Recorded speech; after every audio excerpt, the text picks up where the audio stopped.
Hello there, Liverpool fans. Back again with Liverpool's victory over Bournemouth on Saturday to preview the match, to review the match, sorry, and also the 5-2 victory we had over Everton in the derby, the outstanding performance from the so-called, second 11 fringe players in the team, in the squad. And yeah, it's been another very good week for Liverpool, I mean, starting from the Brighton game, the 2-1 victory we had, we played very well in the first half. We got a 2-0 lead. We looked very comfortable, and we were playing some good stuff. And then the second half come around, and for some strange reason, we started to retreat, to go backwards, and to try and hold on to what we had instead of increasing the lead, killing the game off. And of course, the sending off of Alisson was a bit of a panicky moment for Liverpool. It really made us nervous towards the end of the game. And to concede that bloody free kick straight away, my word, just when you think it's just a free kick and they're going to miss it, they're going to put it wide or something. The idiot referee Atkinson allows them to take the free kick before the goalkeeper, who replaced the sent off Alisson, Adrian. The man hadn't even fixed the wall properly yet. He didn't have his players in position. And this idiot just allows him to take the free kick because apparently he blew the whistle or something. And when he blows the whistle, that means that he can take the free kick. That's rubbish, man. Come on. This is football, man. You have to play it to the rules. You have to allow the goalkeeper to set his wall, and then they take the free kick. Maybe they weren't even ready for it. They didn't even hear the bloody whistle, and they put it into the back of the net. It was a scuff shot by Dunk, I think it was, the Brighton player, and it ends up in the back of the net, and it becomes 2-1 with about 10 minutes to go. So you're thinking this is going to be tough because with 10 men now, and the fact that we conceded straight from the sending off has put us in a bit of a tough position. We managed to hold out though to win the game 2-1. If it had been the old Liverpool, we would have crumbled. If it had been the Liverpool of 4 or 5 years ago, or even 10 years ago, they would have conceded that second goal and probably even lost the game in the end. To these kind of teams, because there's many examples of Liverpool losing to these kind of teams. The Brightons, the Bournemouths, the West Hams, the other teams in the league, basically, that we just seem to have a habit. Stoke Cities, West Bromwich Albions. Our past is full of these kind of results. The past 10, 15 years, we've lost points to these kind of teams at Anfield from leading positions when we've been in front in the game. So it was very good to see Liverpool get over the line. And then we had the midweek game, of course, the midweek fixture against Everton in the Merseyside derby. Now, I call it a derby, but it really isn't a derby anymore. It's just a one-sided thing that keeps happening every year. Liverpool just win the game and we move on. And Everton were confident before the game, thinking that they're going to come to Anfield and put on some kind of show and beat us, defeat us. When I saw the lineup, I have to admit, when I saw the team that Klopp picked for the game, I was like, what is going on? He's made so many changes to the Brighton game. It's unbelievable. I mean, we had something like at least 5 players, I think, 5 or 6 players that were different from the first 11 against Brighton. And you're thinking, most of these players haven't even played in the first 11. They're not even, are they going to be ready? Are they going to be able to perform to a good level in the derby? But oh boy, did they perform. Oh boy, did they perform. They smashed Everton in the first half, man. 4-1. 4-2 actually it ended up in the end in the first half, but what a performance. And we blew them away. I mean, Shaqiri, Origi with 2 goals, Shaqiri with another, Mane, and then in the second half we got Wijnaldum, who scored in the final minutes to win the game 5-2. And Everton lost their manager after that. Marco Silva was sacked. Now, I never boast. When a team loses their manager, I never boast, or I never say, oh, good riddance and this and that.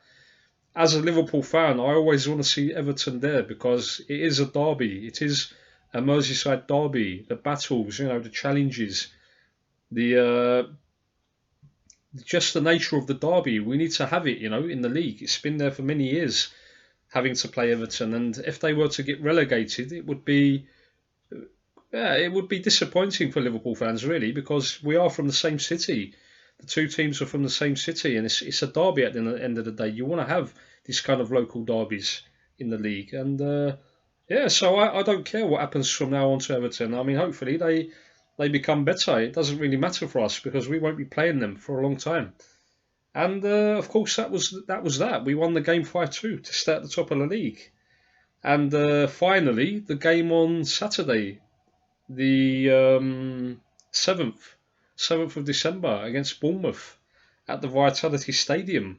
And before the game, we looked at the team news to see that Klopp had made another 3 or 4 changes to the team. And you're thinking, why change it, Klopp, man? We've won the game. We won the game against Everton. Keep them in. The likes of Origi, who had a great game. Shaqiri, who performed brilliantly as well. And also Mane. Mane has been probably Liverpool's best player this season.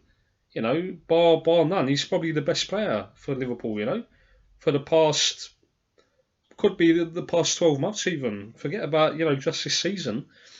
Spanning back to last season, he was one of our best players in the second half of the season, So, yeah, and we were expecting a tough game from Bournemouth. But the fact that they weren't on good form and they had lost the last 4 or 5 games gave me belief that Liverpool would go there and win the game. But it took some time because of the way we started the game, we were a bit negative.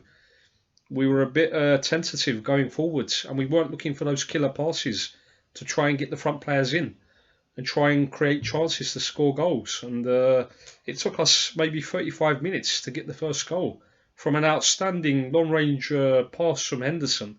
I mean, I was very critical of Henderson in certain games, but the performance against Bournemouth was outstanding. I mean, the passing range, the energy, the enthusiasm that he had for the game, and the way that he leads the team, it was very good to see. I mean, I can't say anything bad about him in the game. He played a brilliant game, Henderson, along with Oxlade-Chamberlain, of course, and Naby Keita. Naby Keita performed miracles, man. He played a brilliant game. This is what Naby Keita can do. This is what he can bring to the team. I've been saying it for so many months now, from last season. And I really didn't understand why Klopp wanted to have a conservative, pragmatic midfield when he's got this kind of flair player that has great attacking ability, that can run with the ball, that can get into the opposition penalty area and can, score goals, can take free kicks, can do many things, can play brilliant passes into the front players. And he proved it against Bournemouth, where Salah gives him the ball in the penalty area, puts it away. A great backheel pass, and Keita puts it in. And then in the second half, he repays Salah's pass, basically, by setting him up for Salah's goal, for the third goal. And we win the game 3-0. And it was a coast after the 3-0. Liverpool were just... It was just like a training exercise, a training match, because Bournemouth were nowhere near Liverpool. They couldn't even get a touch of the ball. We were so good with the passing and movement that we showed in the game that they couldn't even get near to us. And the fact that they were low on confidence as well, of course, that plays a part.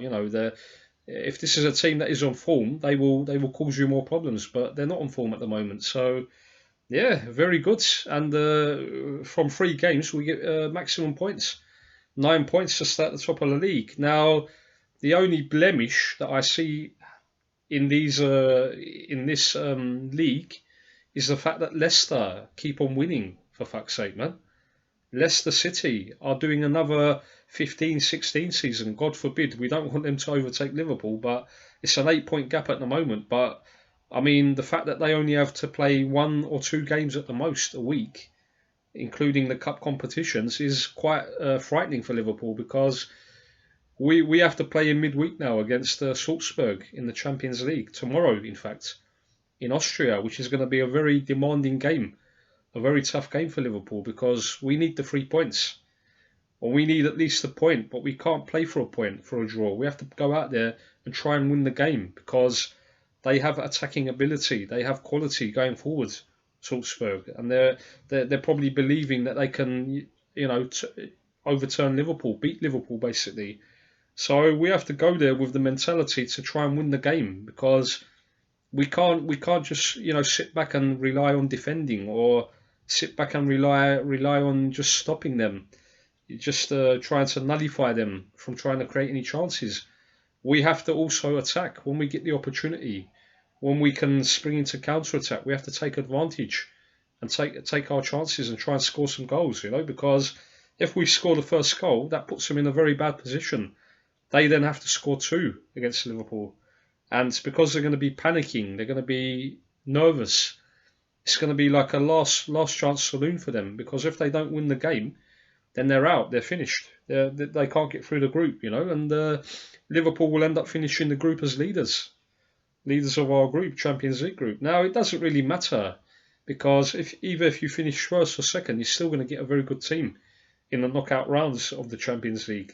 They're all good teams. They're all very strong teams of European football. The main priority is to actually get through the group and to not fuck it up in the last game. We can't afford to do it, man. We should have beaten Napoli at Anfield, but we didn't turn up on the day. We got a draw in the end. We got the equaliser through Lovren's header, but we had time to get a second, and we were also not given a penalty by the referee, where Mo Salah was being virtually strangled by Koulibaly in the penalty area, and the bloody idiot didn't even check it to see what happened. He didn't give the penalty, and we end up drawing the game 1-1. Now, maybe we didn't do enough in the overall context of the match. Maybe we didn't do enough to win it, but that was certainly a penalty. No one can say that wasn't a penalty. That was a stonewall penalty, what happened to Salah. And I don't know why they use the system, VAR. If you can't spot these kind of challenges in the bloody penalty area or outside the box, then what is the point of having VAR, man? It's just a comedy. It makes it even worse, The mistakes, the errors just keep on happening with this system, VAR.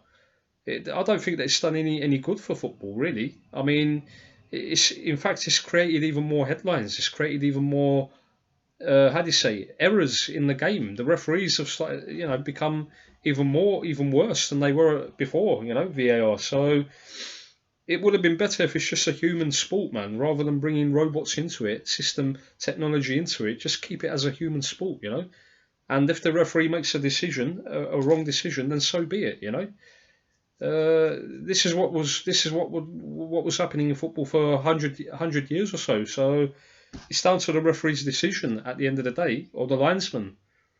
And to have this VAR rubbish now, I've seen some of the games this weekend.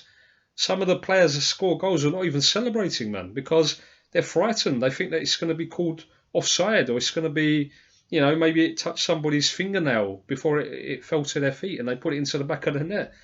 It's ridiculous. I mean, it's just everything is being checked. Every minute little detail. Every incident on the pitch is going to be checked. It's not good for the sport, man.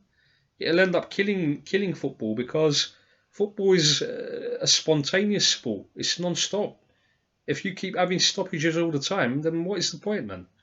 We're going to stand around 5 minutes, 10 minutes checking a goal to see if anybody, handled the ball, to see if anybody pushed anybody else. Just leave it to the referee's decision. If the referee sees something in that moment, in that instance, then he gives it. If he doesn't, then we carry on. This is how football has always been, man, for many years, And to see this disaster of a system, VAR, in my opinion, I don't want it anymore, man. It's rubbish. It really is. And so it ruins football, in my opinion, in most instances anyway, that I've seen the game.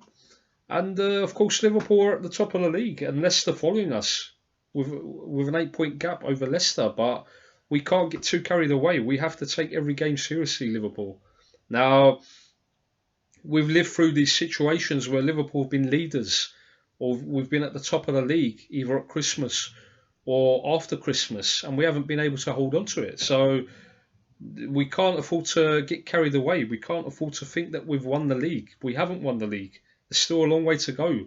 We've put a massive gap between ourselves and Manchester City, who lost again in the Manchester derby to Manchester United, which made every Liverpool fan very happy. But the fact that Leicester keep winning and keep applying the pressure, And the fact that Liverpool have to go there to the King Power Stadium on our return from Qatar from the Club World Cup is going to be very tough because Leicester, as I said, I think they will play one more game before they play us. I think they play Man City at the Etihad. So we hope that that game is a draw. If it ends up being a draw, and then Liverpool go to the King Power and they beat Leicester, then the points gap goes up to 10 with Leicester, and I think that will kill it. That will kill it for Liverpool. That will help us, have the title, win the title, because that's the main game. I mean, all the other teams Liverpool should beat. We've beaten all the other teams. They haven't got anywhere near us, and yeah, we play Watford at the weekend on Saturday, so I think it's an early kickoff, a 12:30 kickoff, and we have to win that game. But Watford at the bottom of the bloody league, we can't even have any different kind of thinking about that game. We have to win that game. 3 points should be guaranteed in that game for Liverpool, in my opinion. And yeah, we carry on, Liverpool fans. We've done very well. We've had an outstanding start to the season, a brilliant start to the season. We're nearly halfway through the Premier League season, and we're top of the league, and we've only drawn one game, man. Of the 16 games we've played, we've won 15 and drawn one. Can you believe that? That is a phenomenal record to have at this stage of the season. I've never seen Liverpool in my 32 years watching Liverpool Football Club. I've never seen them be so far ahead this early in the season, and to have such a record, to only have one draw in 16 games, no defeats, it's unbelievable. It's unprecedented for Liverpool, and this shows me that we have to go on to win the title. We can't have any excuses anymore. We can't have any. We can't have any complaints. We can't have any. We have to do it. We have to achieve it. We have to win the league.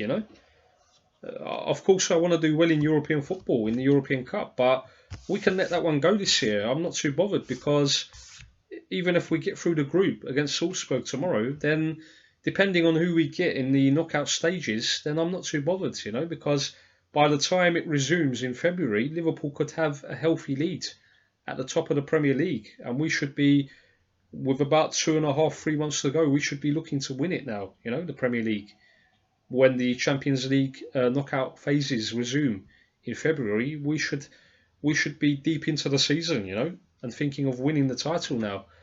So we will see anyway, Liverpool fans. I just wanted to review the 3 games in the Premier League. Brighton at home, which we won 2-1, and then Everton at home, which we won 5-2. And of course the final game against Bournemouth this last Saturday, which we won 3-0 at the Vitality Stadium. So, we expected, as a Liverpool fan, I expected Liverpool to win all 3 of these games. But, we scored a lot of goals, We scored 10 goals in 3 games against Brighton, Bournemouth and Everton. So, and conceded 3. Although we have conceded, as I pointed out to you before, the Brighton goal was a disaster from the referee, where he doesn't allow the wall to be created before he allows a free kick to be taken. And they score from it, because we weren't ready for it. We weren't ready for the free kick. And of course the Everton game is a derby. These kind of things happen in derbies.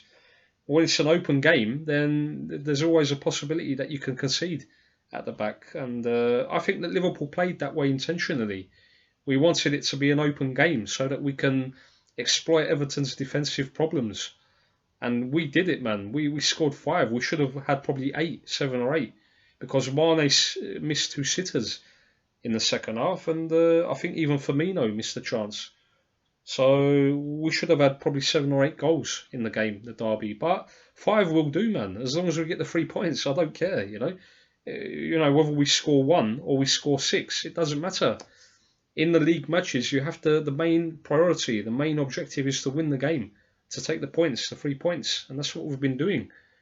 So, yeah, on to Austria now. We march on to Austria in the Champions League to play Salzburg. And hopefully we can do it, Liverpool. I don't want to be, as the holders of the European Cup, I don't want to be knocked out, God forbid, at the group stage. Let's get through the group stages and see who we get in knockout stages.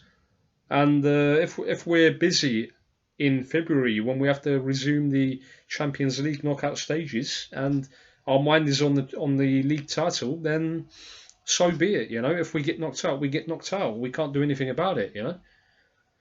We carry on with the league, the Premier League, and have to win it. We have to win it this time. As I said before, I don't want any excuses. I don't want any shortcomings. I don't want any people in the press trying to put pressure on Liverpool. The pundits and bloody Tim Sherwood and this and that saying 30 years. It's been a long time. They're going to start getting jittery. What are you talking about, man? Honestly, do you see Liverpool becoming jittery? The only reason that we didn't win the title last year was because of Man City's outstanding run of winning 15 games in a row in the second half of the season, which nobody expected them to do. Even if you ask Guardiola, even he didn't expect them to win the game. And that's the end of the video, Liverpool fans. Thank you for listening, and take care.